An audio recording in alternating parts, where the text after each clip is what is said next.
Hey, what's up, dudes? HW here. Today, I want to talk about why, even after more than a decade, Kemper is still king.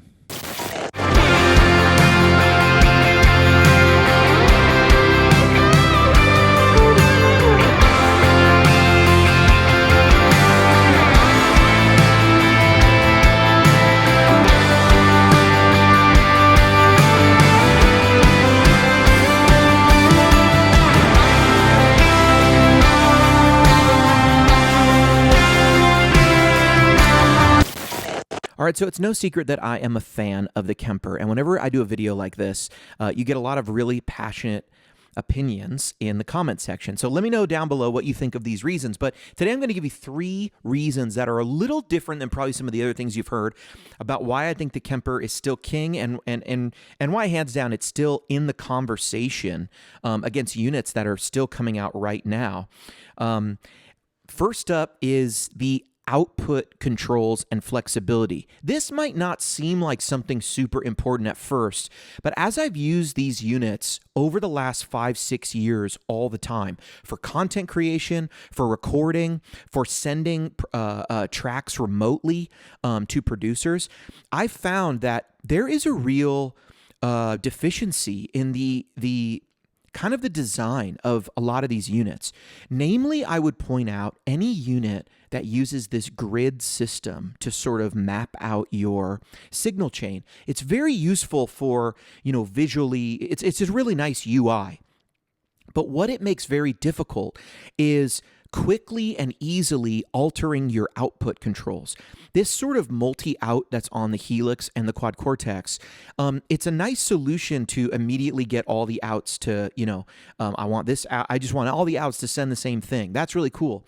But the Kemper gives you this ability that almost nothing else gives you without significantly having to edit your existing preset. With any sound in the Kemper, whether it be a performance or a profile, I can hit output and I can come over here and I can assign any output I want to basically any output that exists in the Kemper. So let me show you what I mean. Output source. Basically, my rig can run into the main outs, and that's cool. But then I have a monitor output, and I can assign that to something else like stack only, where I just send this sound of just the amp stack with none of these effects at the end.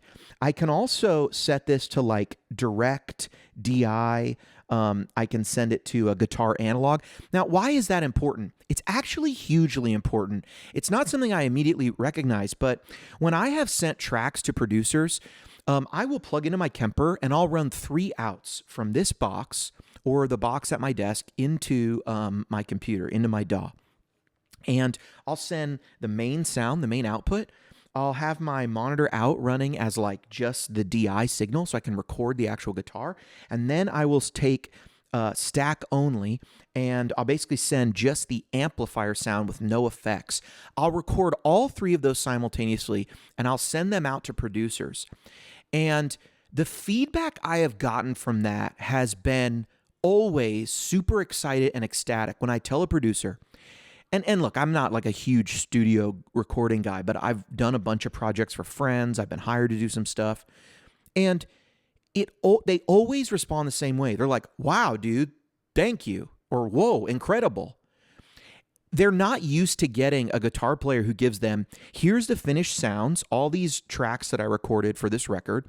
Plus, if you want to reamp anything through your favorite plugins, I included the direct guitar signal. So you can just put this through any plugin you want, do the effects however you want.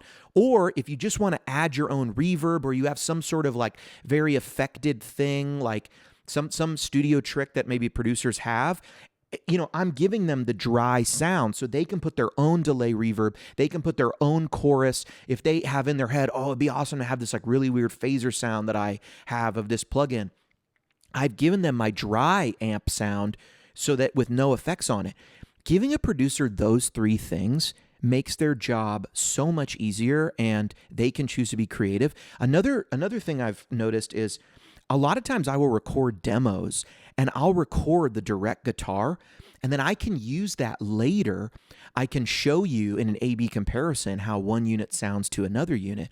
I can reamp it later, basically with plugins, and I can do my own demos where I record a piece one time, and I can take that then into my computer and reuse it.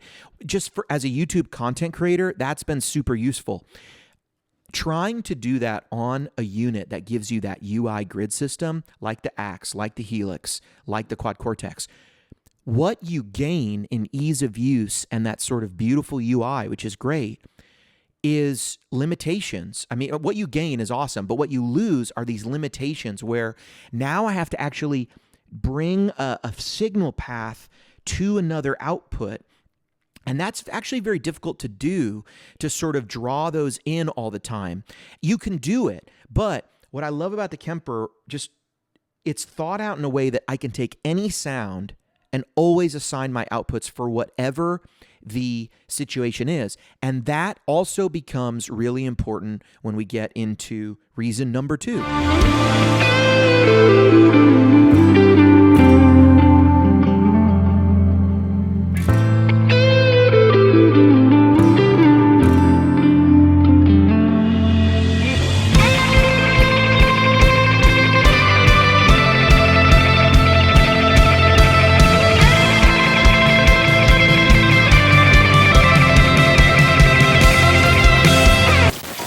Okay, so reason number 2, I still think the Kemper is king, even after all these years, is that it's the only unit that actually really has a form factor designed for every single location that a guitar player is. Now, a lot of you might be jumping out right now and going, what the hell are you talking about, HW? That's ridiculous.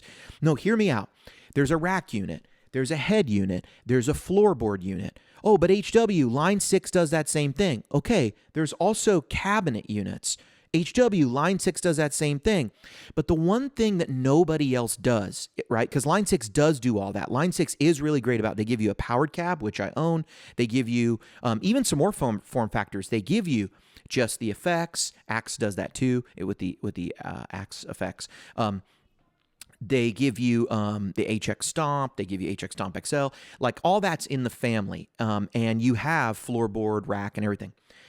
But the Kemper gives you powered and unpowered cabinets and the ability to have a powered unit up here, which means if you want a rack unit, you have that. If you want a head unit that's like an amplifier, you've got it. Floorboard, you've got it. A lot of people are doing that. I get it. But guitar players are often on a stage and want volume. And one of the things I love about the Kemper is they have a solution that I can play live. It drives me nuts when basically digital gear doesn't have a like prescribed, here's the flat speaker. Just you can just use this with your studio monitors or use it with your in-ears. That's fine. What about when I need to be loud, right? What about when I am going to play with my friends in a cover band? When I am going to put together my dad rock band, right? What am I going to do then? Well, I need to amplify it in some way. I love that the Kemper gives me a prescription, but not like the in this case, a powered Kemper cone, but they also sell the cone. I can make a 212, I can make a 412, and it's the actual calibrated Kemper speaker. And I have the cab models, and I can send my direct to the front of house and then use this with its own cab models or not to listen. The other thing I can do is I can actually just use any one of my awesome 412s, send my normal sound to the front of house, and I can tap out of the Kemper minus the cabinet and go into a real guitar cabinet. What else is letting me do that? Again, I could do that on the Helix or maybe on the Quad Cortex. I could do that on the Axe, but I would need a power amp and I would need to actually custom make.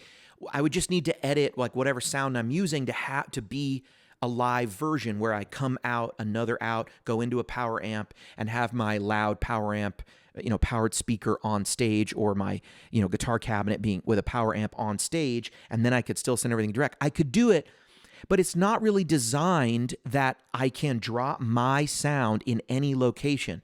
One of the things I love about the Kemper is if I want to go to church and play silently, I can, and when I get home, that same stage can plug right into this speaker and nothing has to change. Now, with this speaker, with this cabinet, it's amp in the room. When I'm there playing at church, it's amp in my ears, right? It's all in-ear monitors.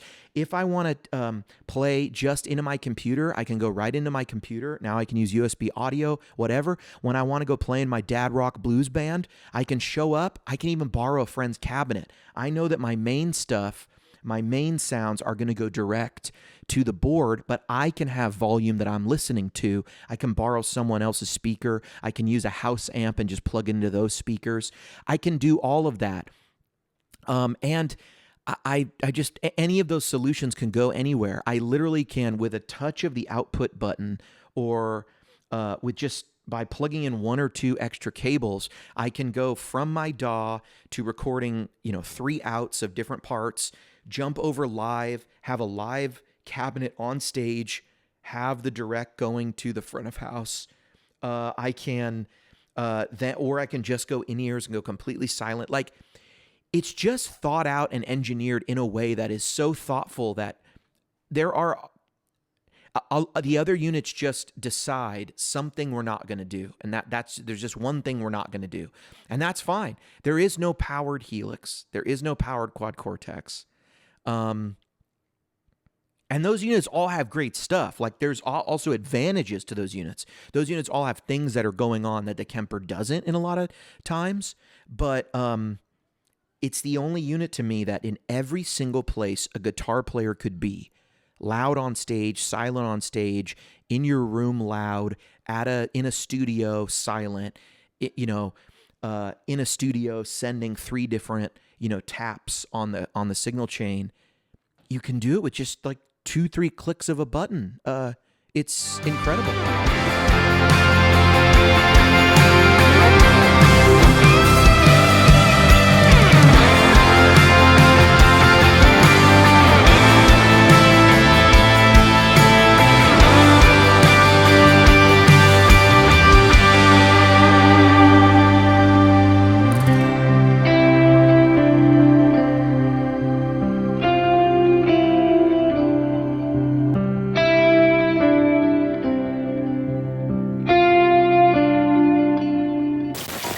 Okay, and the very last reason, and this is a big one to me, we now have a lot of units that basically profile an amp. They capture amps. For a long time, we didn't. For a long time, the Kemper was unique in that it captured amps, profiled them. Now we have a lot of competing units. We have Tonex, we have Quad Cortex. We've always had Tone Match with Axe. A lot of people like me Tone Match IRs for the Helix. We have other units that are out there, Head Rush. But one of the things that the Kemper does that nothing else really does, and there's just 2 kind of parts to this. One is there are these, what I would call deep editing parameters. I think Kemper calls it that as well, but I don't know where I picked that up. Yeah, deep editing. Christoph uses that term. Definition, power sag. Not a lot of units let you capture an amp and then control the sag. Not a lot of units give you control of amp compression before the cabinet.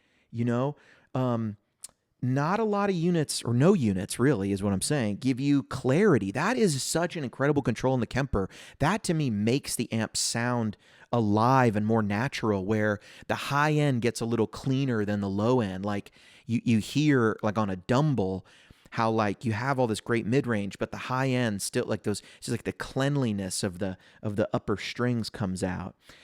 You have all these things. Definition is like, how much bass are you going to dump before a game stage? How much defined character is there in a note? Pick attack, and then you get in, 2 bass, 2 bias. I don't use them that much, but character is a super unique control where it actually exaggerates the peaks and valleys of the cabinet section or smooths them out. The high-low shift, ultra unique. We have a bunch of units out there, and digital is so awesome. They've all proven that. But what's weird to me is sometimes a lot of these units, they want you to feel at home being a digital representation of analog gear, that they don't take full advantage of being digital gear, meaning there's all sorts of parameters and controls and things I want to control that I don't always get to. Axe has a ton of deep parameters, but again, it's modeling, right? You can't capture it and do it, and then and have those parameters. And then on top of that, we now have the option of liquid profiling, which is like, wow, now I can capture an amp and get an authentic tone stack. No one else is doing that. And then you combine that authenticity with the parameters that I just talked about, and you still have definition control. You still have clarity. You still have the ability to put EQs here and there. It's ultra flexible, and it's something I actually just wish units would. Again, everyone's doing this differently, and like everyone has different things. Some units seem to have better UI, some units seem to like have more deep parameters, and it's just different strokes for different folks. But we all know that the amps we're copying were designed with basically radio parts, right after World War II. And that is the level of technology we're dealing with. Now, it's beautiful. Tubes are great for all the things they do, how they wonderfully they compress, those harmonic saturation and structure. It's beautiful. You got to let tubes do what they do. But the fact that, my Fender EQ is like 3 bands, and they're just low and high pass filters. It's very limiting with what I can do. You just take any studio compressor or any studio, strip or whatever on a board, and a parametric will give you high, low, 2 in the middle. You can dial in the frequency, the Q.